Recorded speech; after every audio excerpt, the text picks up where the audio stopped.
This decision came down 17 days ago in the Third Circuit Court of Appeals in Pennsylvania, New Jersey, and Delaware, which is one step away from the United States Supreme Court. And what the opinion appears to have stated is, as you can see in the title of this article, U.S. cannot ban people convicted of nonviolent crimes from owning guns, according to the Third Circuit. I'm gonna do an analysis of this. I'm gonna give you my personal opinion as a practicing criminal defense attorney. I handle all the time. At any given time, I have a case where I have a convicted felon who is accused of carrying a firearm and therefore breaking the criminal laws, and this applies exactly to that scenario. So I'm going to break down this opinion and break down how it will work, how it's going to affect the real world in criminal defense.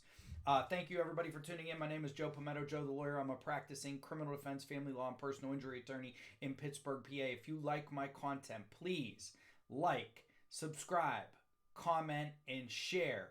Those are for free, totally free ways to support this channel. I'm trying to actively grow the channel. Also, sign up for my email list. You will get notifications. You will get to see my new videos, any content that I'm producing, and any news on my law firm. You can sign up for the email list in the description below. Additionally, when you sign up for the email list, you get a free PDF on what to do when pulled over by the police. Very useful. Before we step into this article and my analysis, I'm going to have an ice cold can of Diet Coke. Please raise your cup, your glass in the air. The same time, sip with me. It tastes better when we sip together. Cheers. Very good, very good. All right, let me scroll down here. The United States, this article, I'll explain everything, but first we're going to read the article. There's some things in here that I believe are not correct. Oh, what a surprise. There's something not correct in the media. The U.S. government cannot ban people convicted of nonviolent crimes from possessing guns, a federal appeals court ruled on Tuesday. The 11-4 ruling from the Philadelphia-based Third U.S. Circuit Court of Appeals is the latest defeat for gun control laws in the wake of a U.S. Supreme Court ruling last year expanding gun rights nationwide. The decision stems from a 2020 lawsuit by a Pennsylvania man, Brian Range, who was barred under federal law from possessing a gun after pleading guilty to welfare fraud. He claimed the prohibition violated his right to bear arms under the Second Amendment of the U.S. Constitution. We are very pleased that the Third Circuit has vindicated the rights of our client by faithfully applying the Supreme Court's decision, Range's lawyer Peter Patterson said in an email. The Bureau of Alcohol, Tobacco, Firearms, and Explosives, which enforces federal gun laws, declined to comment. Range pleaded guilty in 1995 to committing welfare fraud in Pennsylvania in order to obtain $2,458 worth of food stamps, a misdemeanor punishable by up to 5 years imprisonment. He was sentenced to 3 years of probation. Federal criminal law generally bars people convicted of crimes punishable by more than a year in prison from possessing guns. Such crimes are usually felonies, but the law also includes some state misdemeanors like Range's.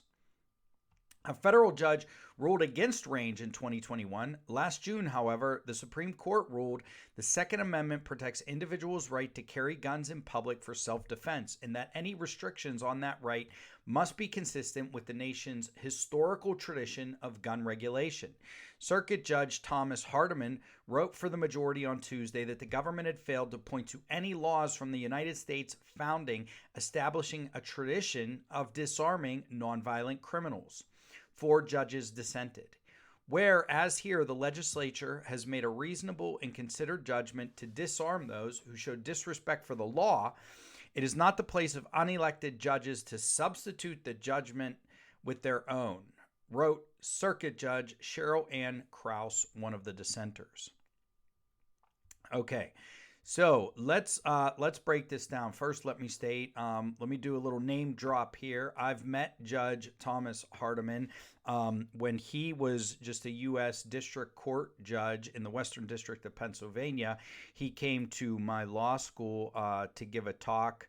To be honest with you, I can't remember what the talk was about. But when I was in law school, the big legal issue, and it may have been about this, was Obamacare and whether Obamacare was going to hold up under constitutional analysis. And I think he came and talked to us about Obamacare. But cut me a little break at this point in time. It was over 10 years ago. So I have met Judge Hardiman briefly and seen him speak. And he was considered. He was considered a candidate for the United States Supreme Court when Trump was, appointing a couple of judges. He was on the short list. Very intelligent guy, very personable. I really enjoyed his talk. Really enjoyed meeting him. So what is going on here with this case? People not, what we mostly know and hear about in the United States is, oh, well, the Second Amendment, it protects everybody's right to have and carry a gun. And maybe you can have a gun, any type of gun, and you can have any type of gun wherever you want to go. And that's actually not true. There are some pretty strict criminal laws that apply to gun possession.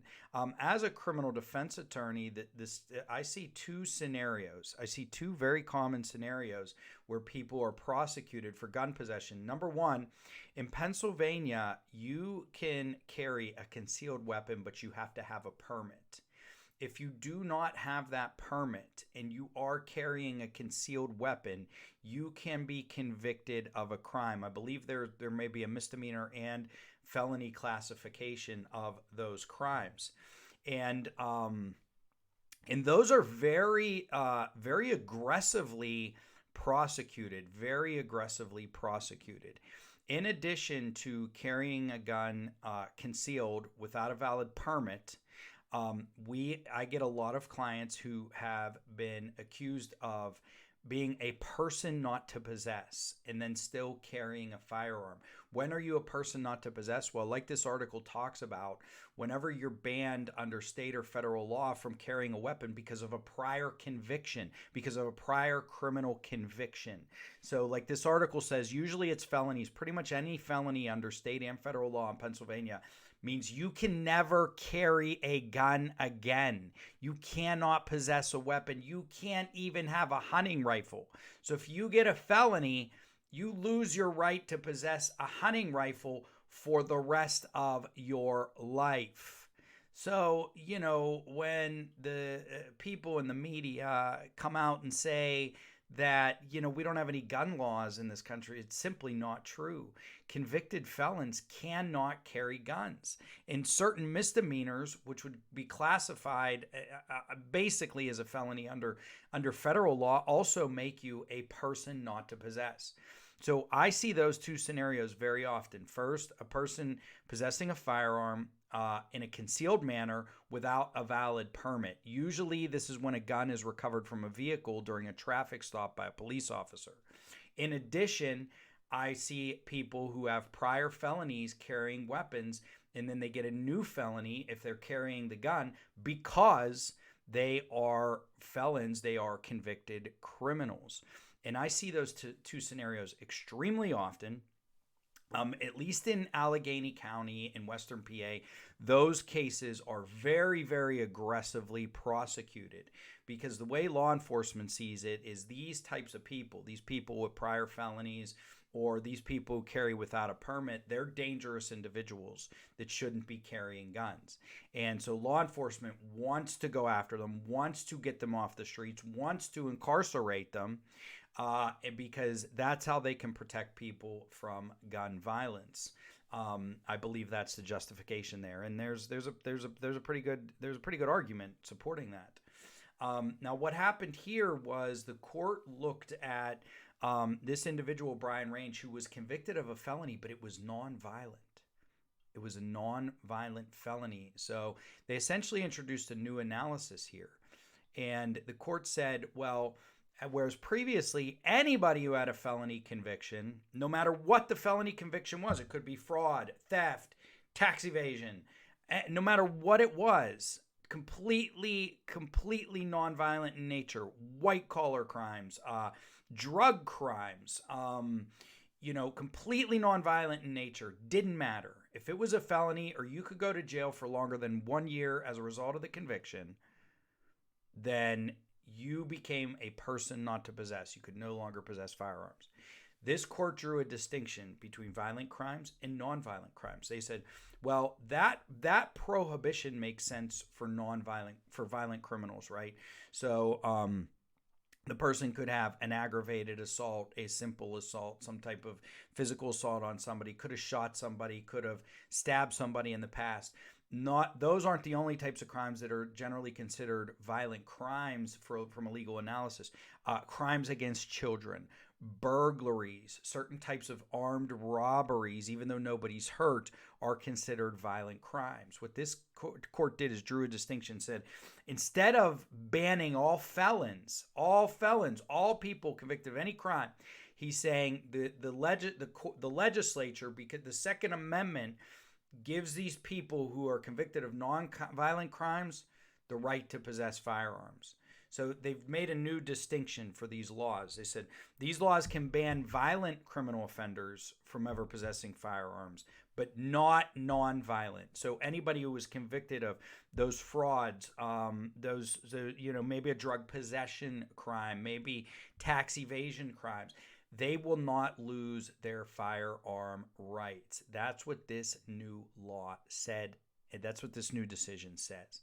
Now, it's yet to be seen how broad this is going to be, if this is going to knock down these laws in all the states all over the country, which basically ban prior felons. So we're going to have to see how it plays out, but it certainly could. It appears like it will have that effect. So now those laws, they can still ban felons and people who are convicted of a crime for longer than 1 year, but must be a violent crime. Non-violent offenders cannot become persons not to possess under state or federal statutes, because that's now an infringement under the Second Amendment. And, when they do constitutional analysis, the court has to provide reasons. Basically, what Hardiman appears to have said here is there's no historical tradition of the Second Amendment running back hundreds and hundreds of years of banning nonviolent people from possessing firearms. Even in the early days of the Republic, the groups that were disarmed by the government were generally militia type groups or violent groups, certain types of groups that were seen as perhaps, potentially violent towards the government, etc. So applying that logic, violent criminal offenders could be banned from having weapons. However, non-violent individuals could not. So this is a victory for Second Amendment rights. Some people may see it as a loss when it comes to gun control. It will be interesting to see how it plays out generally. I can tell you where I am, in Allegheny County, they're not going to like it because this is one of the methods by which they get guns off the street is any felon, they pull someone over and the person has a prior conviction and there's a gun in the car, they can jam them up with a whole new felony. And they're not going to be able to do that to the same extent, only if the person has prior violent crimes. So I wanted to give you a better understanding of this case, an understanding that makes sense. I hope that I did that. It's a little bit complicated, but not too complicated. It is going to expand the rights of people to own firearms.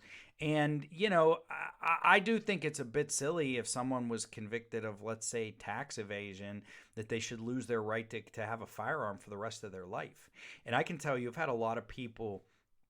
I've had guys convicted of felonies lose their firearm rights, nonviolent felonies, and they're hunters. I mean, they grew up hunting. They've been hunters their entire lives, and now they can't hunt deer legally because, because they got caught with some drugs or because they did some credit card fraud.